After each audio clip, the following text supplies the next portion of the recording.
So, so, you think you have what it takes to join the King's army? Well, first you have to ask yourself a few of these questions.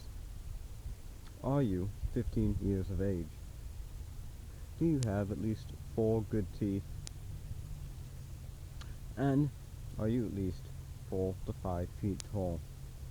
If these all are met, then you are eligible for training. Training means that you are put in a test to see whether or not you are ready or able to join the King's army. But first you must understand a few of these things. 1. Marching. Marching. Now when we march, we basically march for up to 30 to 3 hours. 30 minutes to 3 hours is how long the time span ranges from march to march. In between, you get a break. When we march, you are given 1 gallon of water. Use this water wisely, because if you drink it all the way first, then you're going to be one thirsty person when marching the rest of the way. Now that you've marched the rest of the way, well, I kind of messed up there, but I don't mind. But so we're back to marching. So you're marching, you're very thirsty, you drank all your water. Ask your buddy next to you if you can have some water. He says no. Why? Because he wants to save his water. He knows how little he has, how little 1 gallon of water is for each soldier. We can't get that much water out there. Not quickly, of course. So, still want to be in the King's army? Alright. Well, let's put this into consideration. You are marching. It is 98 degrees out during the summer. But let me start over. We're not going to start right there. You see? Alright, you've joined. You are placed into a company. A company is made up of to 150 people. That is a lot of people. Yes, it is. These people meet at a certain place, at certain times of day, depending on what company you're in. When you meet at the place, you can hang out with your friends, talk, get your uniform on, get your gear ready, everything like that. And wait for everyone to get there. But when the drums start snaring, that means get into line. Everyone, get into line. You do not hesitate. You do not wait, and you will not waste my time. Is that quite clear? If you waste my time, then I'll waste your time. You waste 1 of my minutes, you'll do 1 minute of marching, and 1 minute of push-ups. That is 2 minutes, because you've wasted 1 of my minutes, and now I've doubled the time I've wasted yours. End of story. Varies on how long you waste my time. So, alright, marching orders. Now, when I order the march, which will be something like Company March, then the tune British Grenadiers will start playing, and the drummers and the fifties. They will play it. You keep marching until I tell you to stop. When you're tired, you're exhausted, and you don't want to go any further, you do not stop. You will not stop until I tell you to stop. And if you do stop before I tell you to stop, then you're kicked out.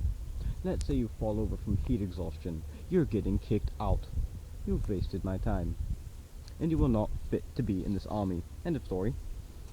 So, we're marching. Do you think you can handle it? Oh, it gets much worse. It is 98 degrees out, and the uniform you're wearing is not light.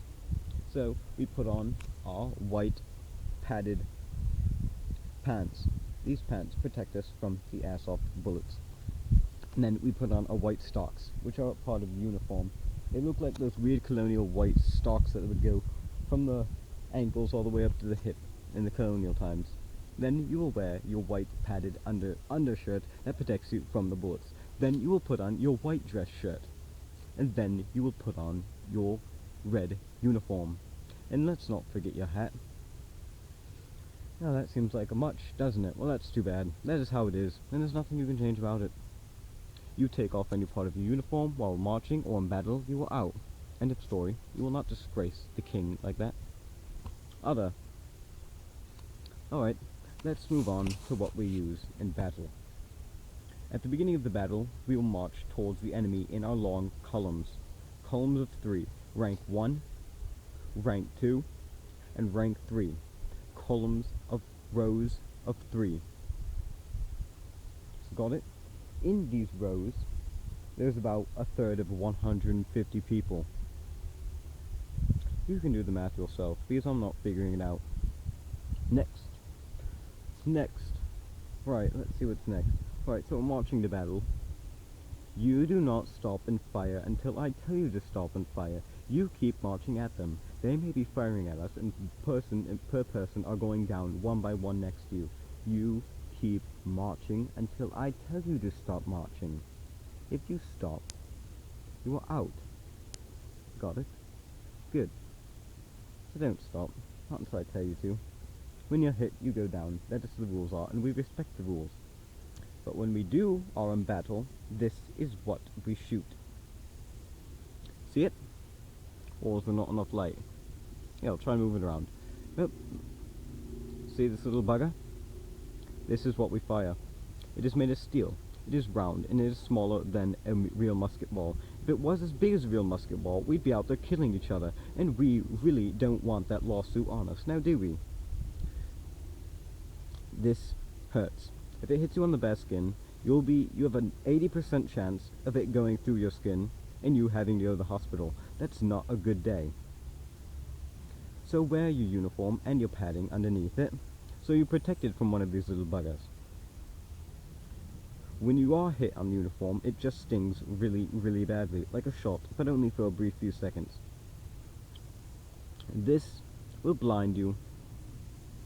It'll go inside your skin, and it can hurt you really badly and do permanent damage to you.